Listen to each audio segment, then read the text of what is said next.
On behalf of Indira Gandhi National Open University, we welcome you for this video lecture session. Today's topic is Rankine cycle.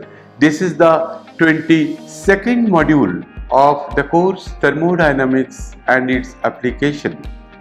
I am Shubhashish Maji, professor in School of Engineering and Technology from Indira Gandhi National Open University. After listening to this video lecture, you will be able to understand the concept of Rankine cycle. You will be able to know the specific steam consumption. You will be able to explain the effect of pressure. You will be able to describe the effects of temperature and solve the numerical related to Rankine cycle. Rankine cycle is simplest and an ideal cycle for vapor power cycles. Rankine cycle has 4 components and 4 thermodynamic processes. So each one of process takes place in each component. The 4 components are shown in figure 1, and these 4 components I have already discussed with you, and these 4 components are boiler, turbine, condenser and pump. So let us have our discussion on these 4 components in detail. A simple vapor power plant shown in figure 1 operates in a Rankine cycle. As seen in this flow diagram, liquid water at low pressure enters the pump at 3 and is pressurized to a high pressure and supplied to the boiler at point 4. In the boiler furnace, fuel is burned with air and got gases produced transmit the heat to water and steam is produced. This steam could be saturated or superheated. The steam from the boiler enters the turbine and expands in it and produces work. The exhaust steam from the turbine enters the condenser where the circulating coolant picks up heat and let exhaust steam condenses to liquid phase at low pressure at point 3. This water is pumped back to the boiler and the cycle continues. The cycle is shown in TS diagram and pH diagram and also with PV diagram in figure 2. This figure 1 shows how the 4 components works in a cycle. Here boiler, where heat is being produced by burning of coal, and this heat is being utilized for making the water in liquid form into high pressure and high temperature steam. That high pressure, high temperature steam enters at the inlet of the turbine, that is at point 1, and it expands through the turbine and does work, and WT is the work done by the turbine. After that, the low pressure, low temperature steam at point 2 coming out from the turbine enters into the condenser and heat is rejected outside, and the water in the liquid form enters into the pump, and the pump is sending back the water into the boiler and complete the cycle. So this is Rankine cycle components and systems. Now you see that we have drawn the TS diagram, HS diagram in figure 2, A and B. So look at the figure at A. So figure 2a is a TS diagram for the Rankine cycle. You start from point 1. Point 1 is the entry point of the turbine and 2 is the exit point of the turbine. Now at point 2, the working fluid enters into the condenser and point 3 is the exit point of the condenser, and point 3 is also the entry point into the pump, and point 4 is the exit point from the turbine, and at point 4 heat is being supplied to the water and again it returns to the point 1, that is the entry point of the turbine. And you see that the heat is being supplied at constant pressure, and within the dome you see that there is a horizontal line. In that line, what it depicts? It depicts that the water is converting from liquid state to the vapor state. So when there is any change of state, the temperature remains constant. So this is the process, and this process is also shown in HS diagram, that is enthalpy entropy diagram, and you see that 1 to 2 is the expansion takes place in the turbine. This is isentropic process, and the heat rejections, that is at constant pressure process. Again the heat addition into the working fluid, that is from point 4 to 1, this is also a constant pressure process. So this figure is also shown, that is PV diagram is shown for the Rankine cycle. Here you see that 4 to 1, that is heat addition into the water. For converting it at point 1, it will be converting it to the saturated state, and this is the constant pressure process from 4 to 1. Again 1 to 2 is an isentropic expansion, but point 2 to 3 it is the heat rejections in the condenser. This is also a constant pressure process, and 3 to 4 is the process in the pump. Now the 4 processes takes place in Rankine cycle are: the process 1 2 is isentropic expansion in the turbine. The process 2 to 3 is isobaric reversible heat rejection in the condenser, but the process 2 to 3 is isobaric, that means the constant pressure process. The process 3 to 4 is a reversible adiabatic compression takes place in the pump, and the process 4 to 1 is isobaric heat addition process in the boiler. So these are the 4 processes in the Rankine cycle. To analyze and determine the efficiency of the Rankine cycle by taking working fluid as water 1 kg flowing through all the components in Rankine cycle system, by observing the Rankine cycle in PV diagram or TS diagram or HS diagram as shown in figure 2 in A, B and C. For calculating the efficiency of the Rankine cycle, we will proceed like this.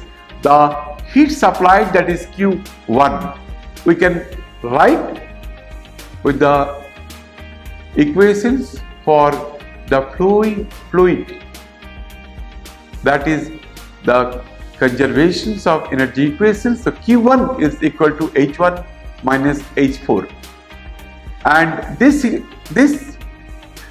equations we can write in different forms, like H1 minus H4 is equal to H1 minus H3 minus within bracket H4 minus H3, but H4 minus H3 is the pump work. So the heat supplied is equal to within bracket H1 minus H3 bracket close minus WP, where WP is the pump work, where WP is equal to H4 minus H3 is called pump work per kg of steam.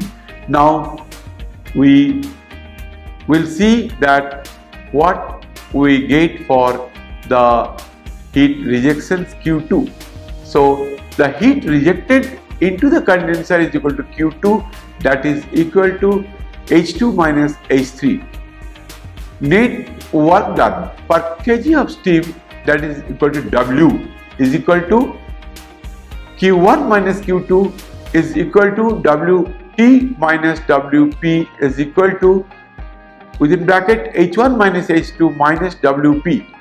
Here you see that why we are writing Q1 minus Q2 is equal to WT minus WP. That means the summation of heat supplied within this cyclic process is equal to the summation of work done in the cyclic process, because it is the cyclic process. So this comes out from the first law of thermodynamics. So here you see that WT is the turbine work. But if you want to calculate the Rankine cycle efficiency, you write that eta R is equal to net work done divided by heat supplied, because we know very well that efficiency is defined as the ratio of output and input. So here input is heat supplied and output is the net work done. So efficiency of the Rankine cycle is equal to net work done divided by heat supplied, that is equal to W by Q1. Now eta R is equal to H1 minus H2 minus WP divided by H1 minus H4. We can write the expressions for efficiency of Rankine cycle, that is eta R is equal to H1 minus H2 minus H4 minus H3 whole divided by H1 minus H3 minus H4 minus H3. But dear learners, you must know that H4 minus H3 is nothing but the pump work. When pump work is negligible, then WP we can neglect. The Rankine cycle efficiency will be eta R equal to H1 minus H2 whole divided by H1 minus H3. Now let us talk about the specific steam consumption. We call it SSC. The specific steam consumption is defined as the steam consumed in a power plant to produce 1 unit of power, that is 1 kilowatt of power. Mathematically, it is denoted as SSC equal to steam consumption per hour divided by the net power output. And if you want to find out the specific heat consumptions per hour, that means 3600 whole divided by H1 minus H2, and its unit will be kg per hour per kilowatt. So Rankine efficiency, it is the ratio of output by input, and we have got the expressions for the Rankine efficiency. Now let us talk about the relative efficiency. It is the ratio of thermal efficiency to the Rankine efficiency. So eta relative is equal to eta thermal divided by eta R, that is Rankine efficiency. Now thermodynamic variables. The thermodynamic variables which influence the efficiency and output of Rankine cycle. By increasing the steam pressure at inlet to turbine is called pressure at throttle condition. Now we will see how it influences the efficiency of the Rankine cycle. Second one is by increasing the temperature of steam at inlet to turbine called temperature at throttle condition. By decreasing the steam pressure in the condenser. Now let us see the effect of pressure at throttle condition. By observing in figure 3, you will notice that by increasing the steam pressure at inlet to turbine, keeping the minimum temperature and keeping the exhaust pressure is assumed constant, some increase in efficiency of the cycle is observed. Now let us see, if we increase the steam pressure at inlet of the turbine, how it is possible for us to have higher efficiency for the Rankine cycle. Now you see that in this case we are considering the figure 3, that effect of admission pressure at inlet to turbine. Now you see that for the previous pressure or the original pressure, it was working for the Rankine cycle was in the process of 1, 2, 3, 4, 5, 6, 1, complete this cycle. So this was the original. Now what we are doing, we are increasing from pressure P to P dash. Now the hatchet area showing the effect of for increasing the pressure. So you see that if we increase the pressure and if we can have the same temperature at the inlet conditions of the turbine, now in this case the heat loss is more, even though the output which are getting from the turbine is same. So we can have higher efficiency of the turbine. By seeing the hatching area, you see that even in the second case, when you increase the pressure, yes, you are getting some increased output, but at the same time, if you see the previous diagram, there is a decrease in output also.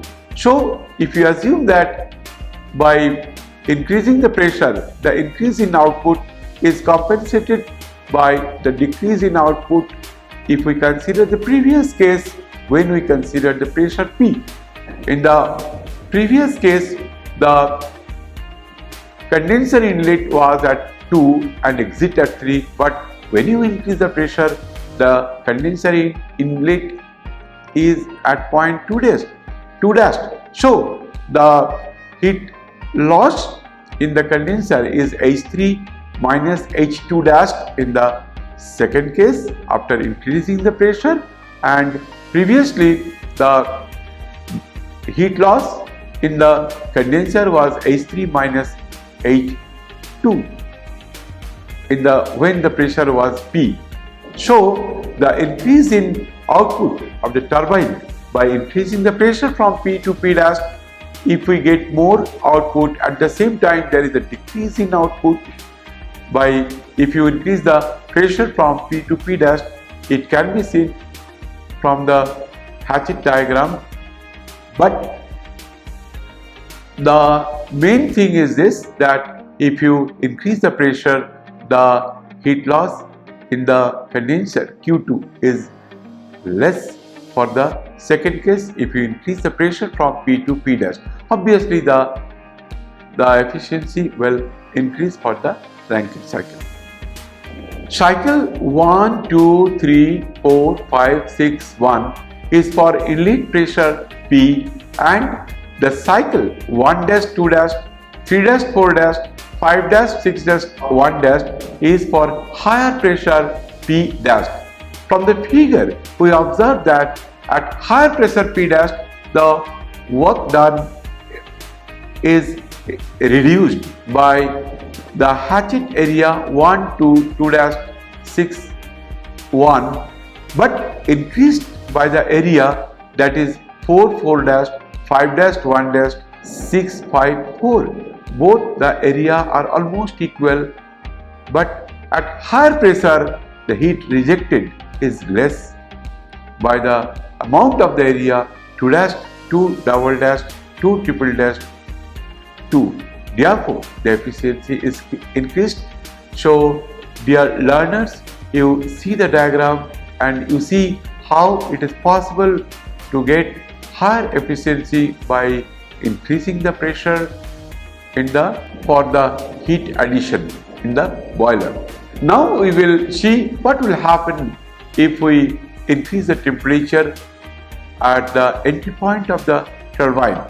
When the initial temperature of the steam increases, what effect it is going to give on the efficiency of the power plant? As shown in the figure 4, if we increase the temperature of a steam from T1 to T1 dash at inlet of the turbine, the work done will be increased by the amount of the shaded area 1 dash 2 dash to 1. The heat supplied to the steam is also increased by the amount 2 dash 2 triple dash 2 double dash 2. Therefore, the net efficiency of the cycle increases in degree of superheat. So, when we see that there is an increase in temperature or the steam is superheated before entering into the turbine, obviously the net efficiency increases due to using superheated temperature before entering into the turbine. But dear students, there is a limitations from the metallurgical point of view, because if we increase the temperature of the steam and if the superheated temperature is more, then it may damage the turbine blades or the material of the turbine while passing through the turbines in the expansion process. So we have to see that there is a limitations for using high temperature superheated steam at the expansion process inside the turbine in the process from state 1 to state 2. So this is the Rankine cycle, and the previous cycle we are not considering the superheated steam, we are considering the saturated steam at 1, the entry point of the turbine. So 1, 2, 3, 4 is the process for using saturated steam, but the hatchet area says that the entry point is at 1 dash of the turbine and we are using the superheated steam at the entry point of the turbine. So in the previous case, the output from the turbine is 1 to 2 when we are using the saturated steam, but if you use the superheated steam, the work output is 1 dash 2 dash. Obviously the work output is more if we use the superheated steam. So you see that there is an improvement for the efficiency of the turbine if you use the superheated steam before entry point of the turbine. Now, dear learners, let us discuss a very interesting problem, and this problem will help you for understanding the Rankine cycle, and also you will be able to solve different parameters for any steam power plant. So the problem is a steam power plant has steam at pressure of 40 bar and temperature of 400 degrees centigrade and exhausted in a condenser where pressure of 0.05 bar is maintained. The mass flow rate of steam is 160 kg per second. Determine the Rankine efficiency, the Rankine engine efficiency for developed specific heat consumption, the heat rejected into the condenser per hour, and Carnot efficiency. Now let us see how we can solve this numerical. But dear learners, I have already given you the guidance for solving any problem related to the thermodynamics. First of all, you have to just see what data is given for this particular problem, for any particular problem. And in this case, the steam power plant has a steam at pressure of 40 bar and temperature 400 degrees centigrade. So this is the properties of steam at state 1 before entering into the turbine. And when there is expansion in the turbine, after that the pressure drops down from 40 bar to 0.05 bar, and the mass flow rate of steam is 160 kg per second. And let us see how we can solve these problems. So it is given that P1, that is at the entry point of the turbine, is given as 40 bar, T1 is 400 degrees centigrade, PB is at the exit point of the turbine, that is 0.05 bar, and the mass flow rate MS is given as 160 kg per second. Now from the table, that H1 is given for the particular pressure and particular temperature, and this value you will get from the steam table, that H1 is equal to 3215.7 kilojoule per kg. The entropy at the entry point S1 is 6.773 kilojoule per kgK. We know that S1 is equal to S2 because it is an isentropic process, and S2 is equal to SF2 plus X2 SFG2, and PB is given, that is 0.05 bar, and SF2 is, you can get the value of SF2 from the steam table for the pressure 0.05 bar, that is equal to 0.476 kilojoule per kgK, and SFG2 it's given as 7.919 kilojoule per kgK. Now substituting the values in S2 we know S2 is equal to S1, SF2 and SFG2 we will get from the steam table, and if we put all these values we can get the value of X2, that is at state 2 the quality of steam or the dryness of the steam is X2 equal to 0.795. If you know the dryness fraction or quality of steam at state 2, there is no problem for you to calculate the enthalpy at point 2, that is H2 is equal to HF2 plus X2 HFG2, and all these values on the right hand sides are known. You know HF2 at pressure 0.05 bar, and you know the dryness fraction X2, you know the value of HFG2, so there is no problem for calculating H2 we have got 2064.64 kilojoule per kg, and V3 is equal to VF2, that is equal to 1.005 into 10 to the power minus 3 meter cube per kg. And here you see that Rankine efficiency is equal to output by input, so H1 minus H2 minus WP is divided by H1 minus H3 minus WP. So if you put all these values in this expressions, you can calculate the Rankine efficiency, that comes out to be 0.37 or 37%. So if you want to calculate the Rankine engine efficiency by neglecting the pump work, that is H1 minus H2 divided by H1 minus H3, put the values of all on the right hand side, you will get the final answer with regard to the Rankine engine efficiency is equal to 0.3739 or 37.39%. Rankine engine efficiency is almost equal to Rankine cycle efficiency. Therefore, in Rankine cycle efficiency, pump work is neglected. But actually, there is no effect if you use the WP in the expressions for Rankine cycle efficiency. Power developed, that is MS into work done per kg. So H1, H2 are known. You can calculate power developed, that comes out to be 184256 kilowatt is equal to 184.256 megawatt, because if you want to convert kilowatt to megawatt, you have to divide by 1000. Now specific steam consumption is equal to 3600 divided by H1 minus H2, H1 and H2 are known.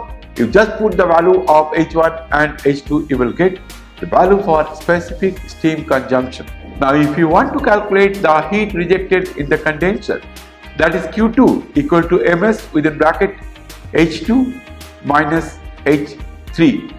So all these terms in the right hand side are known. You know Ms, that is 160, you know H2 and H1, just put the values of all these things in the right hand side, calculate the value of Q2, that comes out to be 42464 kilojoule per second.